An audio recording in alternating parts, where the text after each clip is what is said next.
Australia is a land shaped by time. A land where ancient red earth meets restless blue oceans.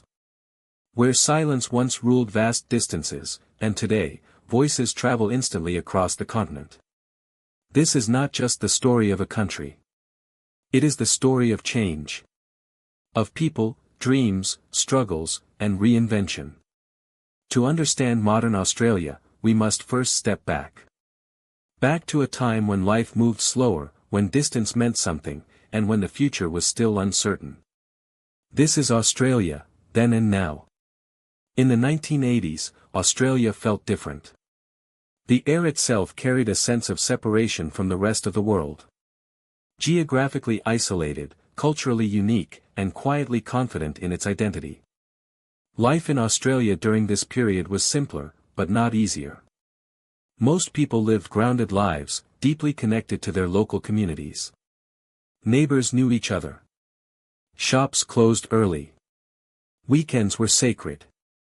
Families gathered around dinner tables every night. Television had only a few channels, and when the evening news ended, the day truly felt over. There was a clear line between work and home, between public life and private life. In suburban neighborhoods, children played outside until sunset. They rode bicycles through quiet streets, played cricket in backyards, and came home only when the sky turned dark. There were no smartphones, no social media, no constant digital noise.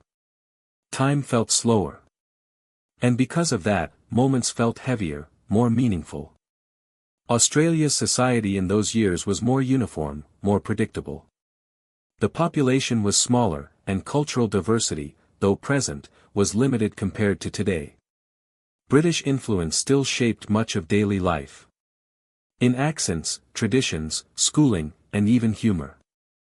The idea of being Australian was closely tied to certain images. The hard-working laborer. The farmer battling drought. The factory worker clocking in every morning.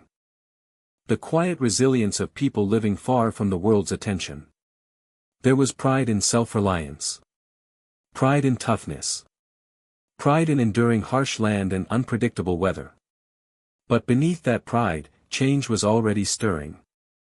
The economy of Australia in the 1980s and 1990s was largely built on physical labor and natural resources. Mining, agriculture, manufacturing, and construction formed the backbone of employment. Factories operated across major cities. Car manufacturing plants provided stable jobs for generations. Trades were respected, and a single income could often support an entire family. People worked long hours, but job security was stronger. If you had a skill, you had a future. The economy wasn't flashy. It wasn't globalized in the way it is today. But it was stable, predictable, and rooted in tangible output. Australia exported coal, iron ore, wheat, and wool. Its wealth came from the ground and the land, not from screens or data. Yet as the years passed, the global world began knocking on Australia's door. Culturally, Australia in the past walked a careful line between tradition and identity. There was a strong sense of national character. Laid back, resilient, practical. Australian traditions revolved around sport, family gatherings, and national holidays. Cricket was not just a game, it was a shared language. Australian rules football divided cities but united communities. The beach was a sacred place, not a luxury. Music and television reflected local stories. Australian voices were loud in their own media, even if quiet internationally. There was pride in being different, even if that difference was sometimes misunderstood. But at the same time, Indigenous Australians continued to live with deep injustice. For decades, their voices were ignored, their histories silenced, and their land taken without recognition. In the 1980s and 1990s, awareness began to grow, but progress was slow. Reconciliation was discussed more than practiced.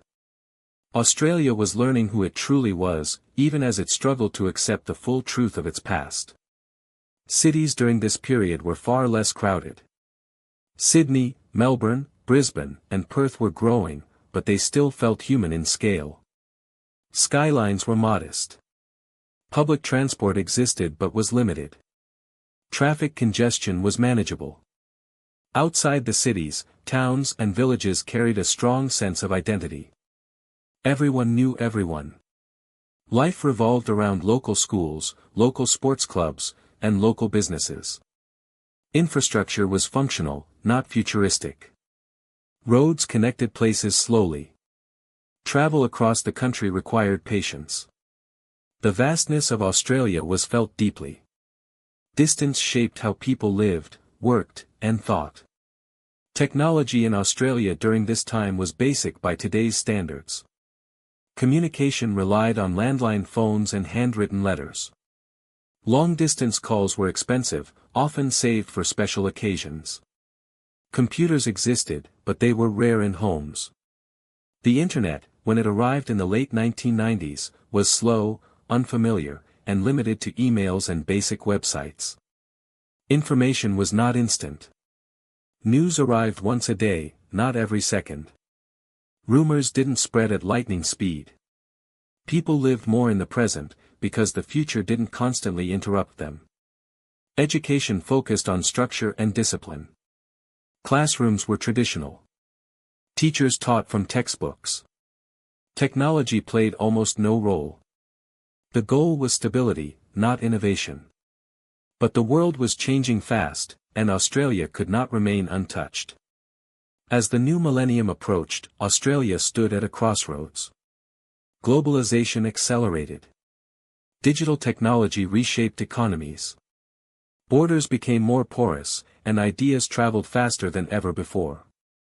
Australia had a choice. Remain rooted in the past, or step boldly into the future. It chose the future. Modern Australia is almost unrecognizable compared to its past. Cities now rise vertically, not horizontally. Glass towers dominate skylines once ruled by modest buildings. Public transport networks expand constantly, struggling to keep pace with population growth. Sydney is a global city now, busy, expensive, and endlessly connected. Melbourne thrives as a cultural capital, alive with art, food, and diversity. Brisbane grows rapidly, balancing modern development with natural beauty. Perth stands as a powerful gateway to Asia. Urban life is fast, competitive, and demanding. Time feels compressed. Silence is rare. The economy of modern Australia has transformed completely. Manufacturing has declined. Car factories have closed. The old industrial certainty has faded. In its place stands a service-driven, knowledge-based economy. Finance, healthcare, education, technology, and innovation lead the way. Mining still plays a critical role, but automation has replaced many jobs. Productivity increased, but employment security decreased.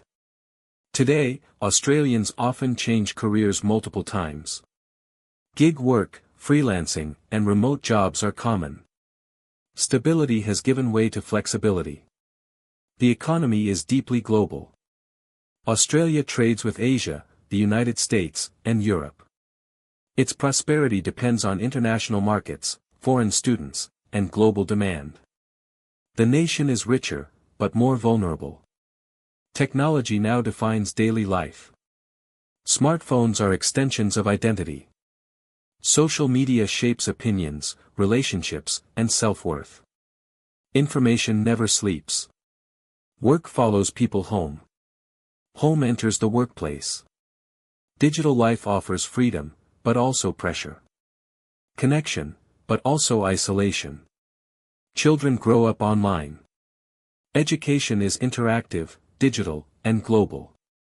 Classrooms now prepare students for jobs that don't yet exist. Innovation is encouraged. Creativity is rewarded. Australia no longer prepares people only to survive. It prepares them to compete. Socially, Australia has changed more than at any other time in its history. Immigration reshaped the nation. Millions arrived from Asia, the Middle East, Africa, and Europe. Languages multiplied. Cultures blended. Modern Australia is deeply multicultural. Food, music, beliefs, and traditions coexist in every major city.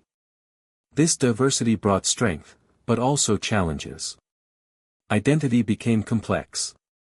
Unity required effort. The idea of what it means to be Australian expanded. It is no longer defined by origin, accent, or background. It is defined by belonging. Indigenous recognition has also evolved. Though struggles remain, voices are louder. History is being retold more honestly. There is growing acknowledgement that Australia's story did not begin with colonization.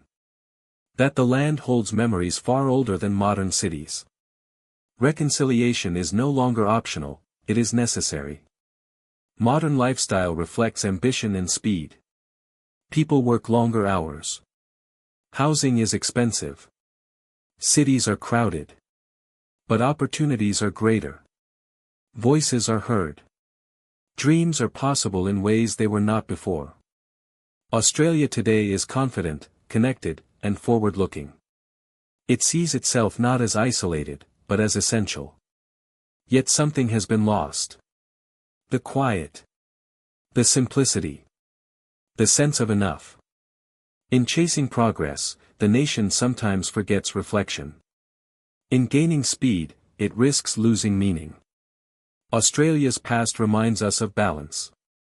Its present challenges us to redefine success. The future will demand wisdom, not just innovation. Australia is no longer just a land at the edge of the world. It is a bridge between cultures, economies, and ideas. From dusty roads to digital highways. From silence to constant connection. From survival to ambition. The story of Australia is not finished. It is still being written, every day. And as the land continues to change, one truth remains. Australia's strength has always come from its ability to endure, adapt, and dream. That was true then. And it is true now.